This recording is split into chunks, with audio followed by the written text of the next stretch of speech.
Bem-vindos à TV Top Car. Hoje a gente vai ter um vídeo diferente. A gente fez uma pergunta nas nossas redes sociais sobre as pessoas que tinham dúvidas sobre o mini híbrido. E a gente quer agradecer a todo mundo que participou e hoje vamos falar um pouquinho sobre essas dúvidas. Se você ainda tem uma dúvida, não pôde mandar pra gente a pergunta, deixa aqui nos comentários, aqui no YouTube mesmo, que a gente responde você. Welcome to the top.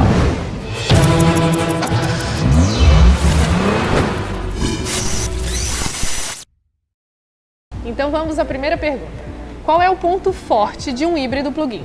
Bom, o que significa antes de tudo? O plug-in significa que você pode carregar esse carro na tomada, ou seja, ele tem a capacidade de andar de forma puramente elétrica. Muitos híbridos no mercado utilizam a necessidade de ter gasolina, né? Então ele recarrega com a combustão. Nesse caso do plug-in, não. Nesse caso você pode carregar o carro e pode andar completamente sem gasolina. Então essa é a principal característica e a principal vantagem de um carro híbrido plug-in. Qual é a autonomia? Bom, o mini híbrido tem a capacidade de andar 42 km de distância. Só que se a gente for falar de autonomia de quilometragem por litro, é um pouco mais complicado a gente falar de valores. Nos testes da BMW, em condições diferenciadas do dia a dia, ele chegou a 40 km, na casa de 40 km por litro mais ou menos. A gente sabe que no dia a dia isso depende de outras variáveis, né? Então esse resultado vai ser diferente. Vai depender do peso que você está carregando no carro, vai depender do relevo, vai depender do seu modo de condução. Esse carro vem equipado com modo de condução Green e Sport, muito característicos da Mini, então é muito normal que se ande no modo de condução esportivo, né? Quando a gente anda no modo de condução esportivo, ele já aciona mais a combustão e ele vai acabar diminuindo a autonomia, né? O que é óbvio. Então, se você tá tranquilinho, no modo green, viajando na boa, faz diferença do que se você estiver na cidade, por exemplo. Então, a gente não tem um número exato que a gente possa saber em termos de quilometragem por litro, mas claro, ele foi desenvolvido para que te dê mais autonomia do que os carros a combustão normalmente que tem hoje no mercado. Qual é o tempo de recarga? Bom, a resposta para essa pergunta depende da sua rede, qual é a voltagem da sua rede, 110, 220. A tendência do 110 é demorar um pouco mais para carregar, então ele pode chegar até 9 horas de tempo de carregamento. A sua rede é monofásica, é trifásica, tudo isso influencia no tempo final que você vai precisar para carregar o seu carro. A BMW tem o Wallbox, que é um carregador de tempo curto, chega a 2 horas mais ou menos o carregamento. Então, essas variáveis também influenciam no tempo de carga que você vai precisar do seu carro. Lembrando também que ele tem freios regenerativos, o que quer dizer que conforme você utiliza o seu carro, nas frenagens ele vai recarregando um pouco a bateria para que você ganhe autonomia também. Eu posso recarregar o mini híbrido em tomada normal? Sim. Como a gente falou anteriormente, demora mais o tempo de carga, vai depender da sua rede, mas você pode carregar numa tomada normal sim, desde que ela seja de 20 amperes e seja uma tomada aterrada. Se não for tomada aterrada, não adianta porque o Mini não vai puxar carga, não vai carregar. Isso é uma questão também de segurança, ele tem uma série de dispositivos que impedem que a carga vá com uma voltagem errada ou que possa danificar alguma parte do motor. Então, por causa de todos esses itens de segurança, é imprescindível que a tomada seja aterrada. Se eu ficar um mês sem carregar o carro por motivo de viagem, tem problema?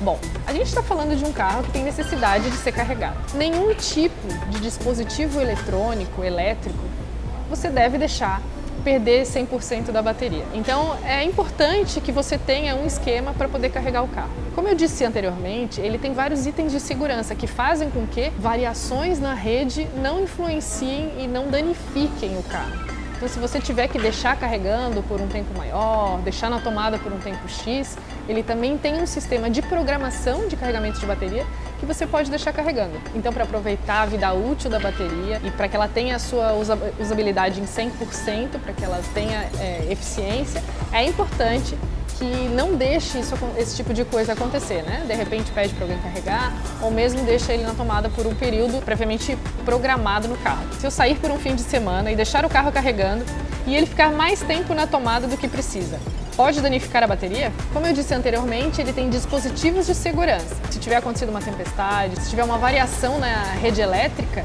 ele vai impedir que essa carga chegue ao carro. Então não tem problema deixar um final de semana na tomada, porque ele vai impedir que variações na rede elétrica cheguem ao seu carro e possam danificar, eventualmente danificar a bateria também. O importante é você utilizar o modo de programação, que tem horário para começar e horário para terminar. E sobre esse modo de programação, uma coisa bem interessante. Você pode programar o carro para carregar numa hora onde a energia elétrica não está no seu pico, né? Então, se ela não está no pico, o valor dela é diferente. Você pode programar o seu carro para carregar sempre de madrugada, por exemplo. Então, tudo isso você faz de dentro do carro. Dá para andar apenas no modo elétrico? Sim, ele tem 3 modos de condução. Você pode andar puramente elétrico. O normal é que ele ande combinado, mas pode andar também no modo a combustão. Ele aciona a combustão quando ele vê necessidade. Por exemplo, se ele está com a bateria acima de 7%, ele vai acionar a combustão uma vez que ele esteja combinado ali na casa dos 120 km por hora. Se ele está com a menos que isso de carga, já uma pisadinha ali a partir dos 20 mais ou menos km por hora, ele aciona a combustão. Claro que você quer andar no modo puramente elétrico e quer pisar, não vai funcionar. Ele, quer dizer, vai funcionar, mas ele vai acionar a combustão, né? Então, é sempre bom a gente lembrar qual é a funcionalidade do carro híbrido, né? Ele está combinando os motores, ele está te dando mais eficiência, ele está te dando uma ampliação de autonomia. Agora, claro, você gosta do modo esportivo tradicional do Mini, vai andar muito mais a combustão no modo esportivo e vai consumir muito mais rapidamente essa bateria. Dá para andar completamente sem gasolina? Se você estiver conduzindo do modo elétrico e ele não estiver puxando a necessidade da combustão, sim, daria, mas não é aconselhável. Esse carro tem uma série de componentes que também trabalham para a combustão, então para evitar de danificar algum tipo de componente que seja da parte de combustão, é bom que você sempre tenha um pouco de gasolina no carro. Qual a potência total do Mini híbrido? Bom, esse carro tem 2 motores. Ele tem um motor a combustão de 136 cavalos e ele tem um motor elétrico. Combinado, eles chegam a 224 cavalos. O motor a combustão cuida dos eixos dianteiros e o motor elétrico cuida dos eixos traseiros. Então você sempre vai conseguir acionar a tração integral, independente se não tenha combustível ou não tenha carga elétrica, porque ele tem baterias inteligentes que vão sempre te entregar essa função de 4x4. É muito interessante a gente perceber que ele apesar de ter um motor pequeno, a combustão, ele chega muito próximo do desempenho do JCW, que tem 231 cavalos. Então, mini híbrido com 224 cavalos de potência nessa combinação dos 2 motores. Muita gente pergunta também se, uma vez que acabe a parte elétrica, vamos supor, você está num trecho de 100 km de distância, acabou a parte elétrica do carro, você vai ter só 136 cavalos? Não, você vai andar, vai continuar com a força combinada. Então, você vai ter os 224 cavalos de potência. É mais potente que um Countryman S? Sim, ele é mais potente que o Countryman S, que tem 192 cavalos de potência, assim como o All4, que tem 192 cavalos de potência. Mas qual a diferença do preço? Por que ele se assemelha tanto ao preço, sendo que é um carro que tem mais tecnologia? Esse carro conta com incentivos fiscais do governo, então os preços se assemelham muito. Hoje, o mini híbrido está na casa de 215 mil. Então é uma boa opção, porque já traz essa tecnologia nova e essa possibilidade de você não utilizar combustível, né? E ter uma ampliação de autonomia. Por que a autonomia não é maior? Bom, como eu falei anteriormente, as pesquisas que foram feitas para o desenvolvimento desse carro levaram em consideração que a gente anda cerca de 30 km por dia. Então seria necessário ter isso na parte elétrica do carro. Lembrando que uma bateria maior com mais autonomia, ela pede mais espaço, ela tem mais peso e gera um custo muito maior no carro. A gente tem conhecimento de carros elétricos que daí estão na faixa aí de 400 mil reais, que são puramente elétricos, né? Então a gente já vai para outra categoria. A ideia do híbrido é realmente te ampliar a autonomia, né, dessa forma combinada entre os motores. Não dá choque quando chove? Não, mas você deve evitar de carregar ele na chuva. A gente abre o compartimento para colocar o carregador, então não é interessante que ele fique carregando na chuva. Mas fora isso, ele é recheado de dispositivos de segurança que levam em consideração que você está com um carro usando energia, um carro elétrico. Então, por isso, ele tem uma série de dispositivos que vão evitar com que dê algum tipo de acidente relacionado a isso. Qual a diferença da caixa de câmbio do Mini híbrido e do i3? Bom, o i3, a gente tem uma versão dele puramente elétrica. Ele não tem caixa de câmbio, porque ele não vai usar o motor a combustão combinado, né? Ele tem um motor a combustão meio que emergencial, no sentido assim, você precisou, ele tem um compartimento de gasolina para tu conseguir chegar até o teu destino com uma autonomia baixa de combustível, né? Esse carro é diferente, ele usa o processo inteiro de combustão, né? Então eles são combinados. Ele tem caixa de câmbio por causa disso. Então, na verdade, os sistemas dos dois são diferentes. Qual a chance dos híbridos e elétricos crescerem exponencialmente nos próximos 2 anos? Bom, a gente se encaminha aí para um universo de carros híbridos e carros elétricos.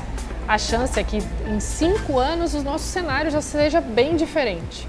2 anos? Bom, a BMW já está trazendo algumas novidades aí e a gente vai receber carro puramente elétrico. Talvez o volume não seja tão grande ainda nesses próximos 2 anos. Talvez o Brasil demore um pouquinho mais para receber todas essas novidades. A gente sabe que o cenário da Europa já está totalmente envolvido na questão dos carros híbridos e dos carros elétricos, que é o futuro, que dentro de um prazo X já não se programa mais a fabricação de carros a combustão, mas eu acredito que 2 anos a gente vai ter ainda um crescimento interessante, mas que depende de algumas variáveis, por exemplo, redes de carregamento. Então tem uma série de fatores que também interferem nisso, né? É preciso que os prédios novos comecem a ter essa capacidade de ter tomadas para o carregamento dos carros. Tem toda a questão de impostos, da política dos modelos que vão chegar, de como vão ser os incentivos fiscais, o custo das baterias. Então a gente ainda depende de outras variáveis para que se cresça exponencialmente em 2 anos.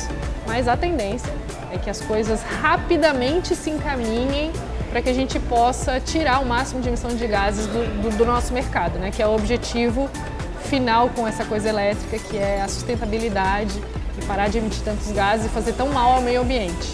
Então, assim, a gente tem muita novidade para chegar aí, né? Por mais que tenha um planejamento de modelos de carros, a gente saiba mais ou menos o que vai vir, muitas dúvidas ainda vão surgir pela parte de todo mundo, dos usuários de carro, de quem está se interessando pela nova tecnologia. Então, assim, essas foram as perguntas de hoje.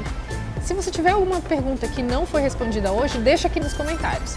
Se a gente tiver um grande volume de perguntas, a gente faz um outro vídeo e com certeza novas dúvidas surgirão para todo mundo, novas tecnologias surgirão, quem sabe daqui a 6 meses a gente tem mais novidades ainda. Deixa sua pergunta nos comentários e até o próximo vídeo.